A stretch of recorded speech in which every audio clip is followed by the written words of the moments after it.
এখন আমাদের কাজ হলো তাওয়াফ শেষ, মাকাম ইব্রাহিমকে সামনে নিয়ে মাকাম ইব্রাহিমের কাছে যেতে যেতে ওয়াত্তাখিযু মিন মাকাম ইব্রাহিম মুসাল্লা এটা পড়া, এরপরে জায়গা নির্ধারণ করে 2 রাকাত নামাজ পড়া। আর 2 রাকাত নামাজের আগে এখন আমাদের কাঁধ ঢেকে ফেলতে হবে। 2 রাকাত নামাজের আগে ওই ইস্তেবা শেষ। ইস্তেবাটা শুধুমাত্র তাওয়াফের সময়।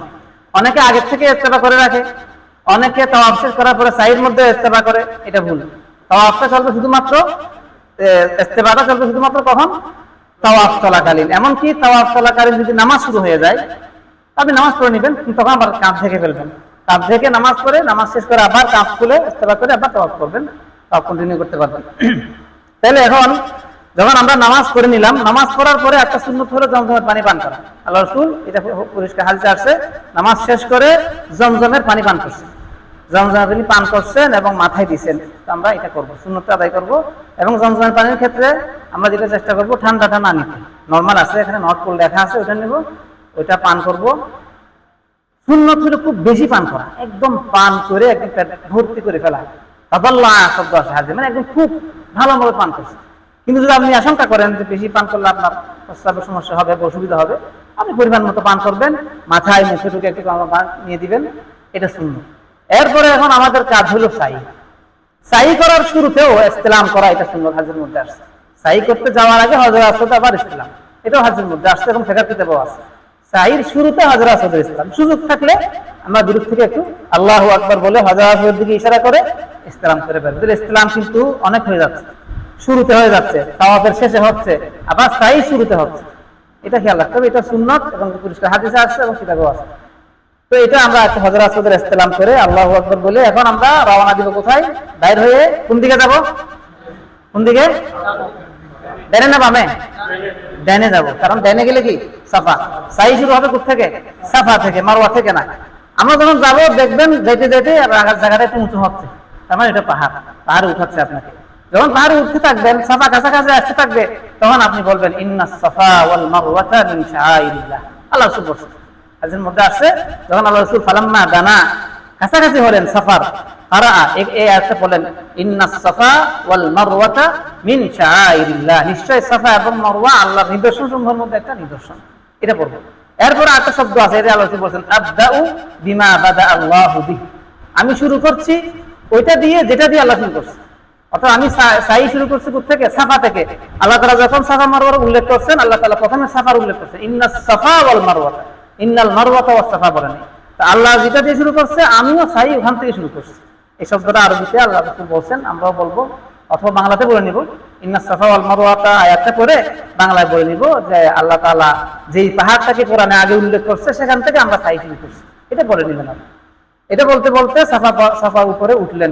উঠার পরে এখন একটা কাজ শেষ, আপনি সাই শুরু করার জায়গায় পৌঁছে গেলেন। সাই শুরু করার জায়গায় পৌঁছে গেলেন। এখন সাফায় যখন উঠলেন, উঠার পরে এখন সুন্নত হলো, এমনি মূল কাজটা হলো সাফায় উঠলেন, উঠে দৌড় দিলেন, আবার মারওয়ায় উঠলেন, দৌড়, সাই হয়ে যাবে। কিন্তু সুন্নত মতো যদি করতে চাই, তাহলে আপনি সেখানে সাফার উপর উঠে কাবাকে মুখ করে দাঁড়ান। সাফার থেকে কাবা দেখা যায়, এখন যদি সুযোগ থাকে দেখা যায়, আগে দেখা যায়, তো এখনো হয়তো দেখা যাবে। সাফায় উঠে কাবা দেখে কাবার দিকে মুখ করে দাঁড়াবো। কাবার দিকে মুখ করে দাঁড়ায়ে কিছু দোয়া হাদিসে আসছে, এই দোয়াগুলো যদি আমরা শিখে নিয়ে থাকি, এগুলো পড়বো। লা ইলাহা ইল্লাল্লাহ আল্লাহু আকবার, লা ইলাহা ইল্লাল্লাহু ওয়াহদাহু লা শারীকা লাহু, লাহুল মুলকু ওয়া লাহুল হামদু ওয়া হুয়া আলা কুল্লি শাইইন কাদির, লা ইলাহা ইল্লাল্লাহু ওয়াহদাহু আনজাযা ওয়া'দাহু ওয়া নাসারা 'আবদাহু ওয়া হাযামাল আহজাবা ওয়াহদাহু। এই দোয়াগুলো হাদিসের মধ্যে সহিহ মুসলিমের রওয়ায়াতে আসছে। আল্লাহ রাসূল এই দোয়াগুলো কি করছেন? করার প্রশ্ন একটু পরে, একটু মনে রাখুন কি প্রশ্ন একটু পরে।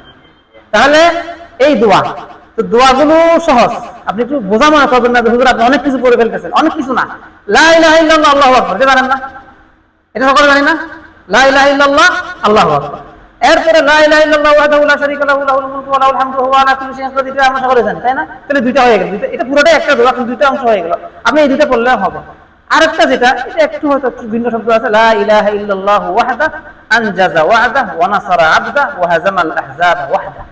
এটা যারা আমরা সময় আছে এখনো, ওখানে মক্কায় গিয়ে এই মানে অন্তত ইয়ার সাইয়ের আগে শিখে নিতে পারবেন যদি হোটেলের সময় থাকে, অথবা বিমানে পড়তে পড়তে বই দেখে দেখে শিখে নিতে পারবেন। তাহলে এই দোয়াটা পড়া, কেবলামুখী হয়ে হাত উঁচু করে এই দোয়াটা পড়া, হাত উঁচু করা, কেবলামুখী হওয়া, হাত উঁচু করা, দোয়াটা করা। দোয়াটা পড়ার পরে এরপর এখন দোয়া করা, এই তিনটা দোয়া পরে দোয়া করা, নিজের ভাষায় কি করা, দোয়া করা। আল্লাহ হাদিসের মধ্যে ভেবে আসছে, দোয়া করলেন, দোয়া করার পরে এভাবে 3 বার করলেন আল্লাহ রাসূল। কয়বার? 3 বার। তো 3 বারের মধ্যে প্রথমে এই যে লা ইলাহা ইল্লাল্লাহ এই দোয়াগুলো পড়া শেষ পর্যন্ত, এরপর একটু দোয়া করা নিজের ভাষায়, রব্বানা আতিনা বা আপনার ভাষায় দোয়া করবেন, এরপরে একবার হয়ে গেল। দ্বিতীয়বার আবার ওই দোয়াগুলো পড়বেন, আবার দোয়া করবেন, 2 বার হয়ে গেল। তৃতীয়বার আবার ওই দোয়াগুলো পড়বেন, আবার দোয়া করবেন, 3 বার হয়ে গেল। এটা হলো সুন্নাত। এবং এটা তাড়াহুড়ো না করে সময় নিয়ে এটা করতে পারলে ভালো। যদি ঝামেলা হয়, তাড়াহুড়ো হয়, যতটুকু পারে আমরা করবো। হাদিসের মধ্যে আল্লাহ রাসূল বলছে যে মা আমার কুতুম বিহি তুমি মাস্তাতাতুম, যতটুকু পারো করো। আমরা দুর্বল, আল্লাহ তাআলা বলেছেন খুলিকাল ইনসানু দাঈফা, মানুষকে আল্লাহ দুর্বল করে তৈরি করছে। আশা থাকা সত্ত্বেও, নিয়ত থাকা সত্ত্বেও আমি একদম সবকিছু শিখে গেলাম, কিন্তু ওখানে সম্ভব হচ্ছে না, ওখানে দাঁড়াইতে দিচ্ছে না, ইনশাআল্লাহ আল্লাহ তাআলা আপনাকে নিয়তের উপর সওয়াব দান করবে। আবার বেশি করতে গিয়ে আপনি আবার অন্যদেরকে, সবাই চলে যাচ্ছে, আপনি দোয়াগুলো করতে আসেন, এরকমও করবো না। আমরা সবসময় মুআল্লিমকে কি করবো, ফলো করবো, উনি যেটা দিক নির্দেশনা দেয় সেটাই আমরা করবো। এগুলো হলো সুন্নত তরিকা। তাহলে 3 বার বলার পরে এখন আমরা মারওয়ার দিকে হাঁটা শুরু করবো, সাফার থেকে মারওয়া। নর্মালি হাঁটতে থাকবো, ওই সবুজ যে লাইট আছে, সবুজ চিহ্ন থাকবে, উপরে লাইট দেওয়া থাকবে, যতটুকু সবুজ লাইট দেওয়া আছে অতটুকু অংশটা একটু পুরুষগণ দৌড়ে অতিক্রম করবে, মহিলারা সবাই হাঁটবে। এই সবুজ লাইট শেষ হয়ে গেলে আবার সবাই হাঁটবো, হাঁটতে থাকবো, এরপর মারওয়া। এই যে হাঁটতে আসি, হাঁটাটাই চাই, চুপচাপ হাঁটলে চাই হয়ে যাবে। কিন্তু আমি লস কেন করবো? এই মুবারক সময়টা আমি কেন মিস করবো? দোয়া করতে থাকবো। কি দোয়া? প্রথম সপ্তাহ দ্বিতীয় কোনো দোয়া নেই, আপনি যা মনে চাই মন ভরে দোয়া করতে পারবেন। এখানেও আল্লাহ তাআলা আপনাকে সুযোগ দিচ্ছে, আপনাকে বেঁধে দেয় নাই যে না এটাই করবা, তোমার দরকার ওইটা না, ওইটা না, এটাই করবা। ব্যাপারটা এরকম হয়ে গেল না? যদি এটা দোয়া নির্দিষ্ট থাকতো, আমার একটা জিনিস দরকার, এখন আমি এটা না করে ওইটাই করতে হচ্ছে। সেজন্য আল্লাহ তাআলা এখানে ওপেন রাখছে, খোলা রাখছে। আপনি আপনার ভাষায় কি করবেন? দোয়া করবেন। শুধুমাত্র রব্বিগফির ওয়ারহাম ওয়া আনতাল আযুল আকরাম, এই দোয়াটা সাহাবী আছে, তাও সাহাবী থেকে, এটা আল্লাহ রাসূল থেকে বর্ণিত না, সাহাবী থেকে, এটা মুস্তাহাব, এটা করতে পারেন। এরপরে আপনার মতো করে আপনি দোয়া পড়বেন। দোয়া পড়তে পড়তে এখন আমরা যখন মারওয়ায় পৌঁছে গেলাম, 1 চক্কর হয়ে গেছে। মারওয়ায় পৌঁছলে, সাফা থেকে মারওয়া গেলে 1 চক্কর, সাফা মারওয়া থেকে সাফা আবার ফিরে আসলে 1 চক্কর না, ফিরে আসলে কয় চক্কর? 2 চক্কর। এটা মনে রাখতে হবে। সাফায় যখন পৌঁছলাম 1 চক্কর হয়ে গেল, মারওয়ায় সরি, মারওয়াতে একই কাজ, কি কাজ? কেবলামুখী হয়ে, মারওয়া থেকে কেবলা দেখা যাবে না, কাবা দেখা যাবে না, কেবলামুখী। এখন কেবলা কাবা কোন দিকে সেটা বুঝবেন কেমনে? আপনি যেতে যেতে দেখবেন যে দাগ আছে, নামাজের কাতার আছে। এই কাবা তো ওরা চতুর্দিকে গোলায় কাতার করছে।